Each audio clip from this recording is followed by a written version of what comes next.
Hello, good evening. Sorry, good afternoon, guys. मा होनो अदालगुरियाव थांगासिनो दं जोंहा माबा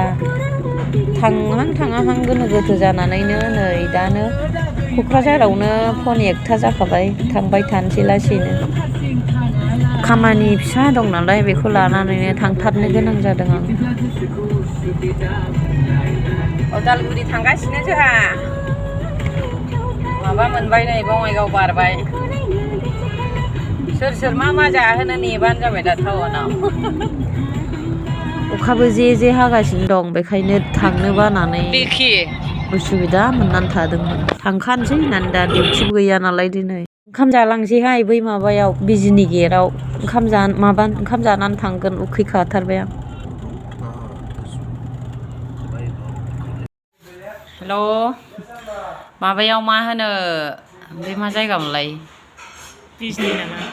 बे मा जायगामोनलाय टलगेटनियाव बिजिनिनि टलगेटआव हटेल फिसा दं दाबा बाव ओंखाम जानो नागिरदों ओमफ्राय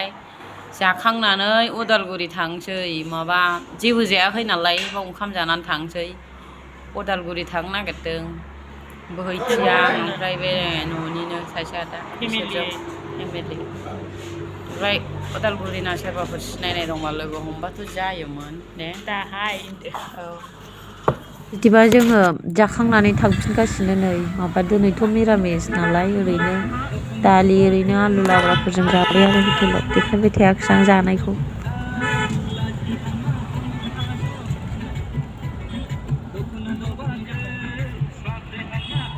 सिमला सफैबाय जोङो नै बास स्टेन्डआ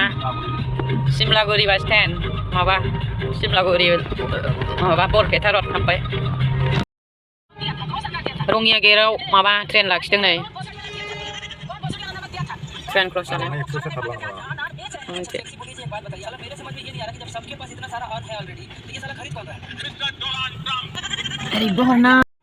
नैबेहा नाग्रिजुलि बारबोनानै मोननाय मा नामथाय बे साहा बागानाबा बुंनो रोंला जिखुनु दिनैजोंसो आङो खननै जादों बे लामाजों जिबनाव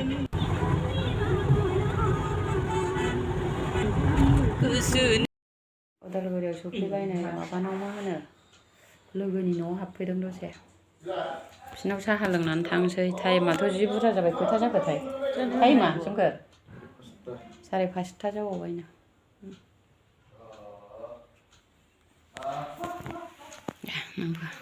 बोरै दं लोगोफोर होनदोंबा दामानि नुलायैया गोबावथारसै जोंहा हले गोजान लामायावसो दंफैयो दा क'क्राझाराव 12था 1थायावसो सहैसिगोन जोङो बिदिनो जाहैसिगोन माबा गाइसमोन टाइमा दाथ' माबा जाबाय 10:30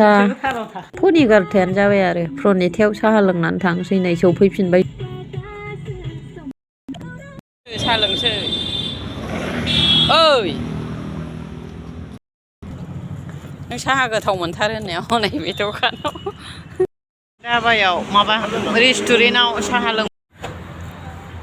दासो सौफैदों उदालगुरि नोंसोर मिथिगौना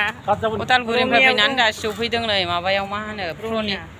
मा रङिया जानांगौ रङिया बारबोनानैसो ओरै फ्रनिथायाव साहा लोंनो हाबदों दा दखानाव मोनालायलायबाय खयथा जाखो दा फैबाय नै दासो सौफैदों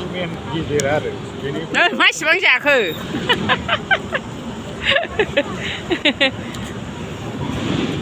फैद' हाबैद' जाहैद' जाला मा लायखो गोथाव साहा हा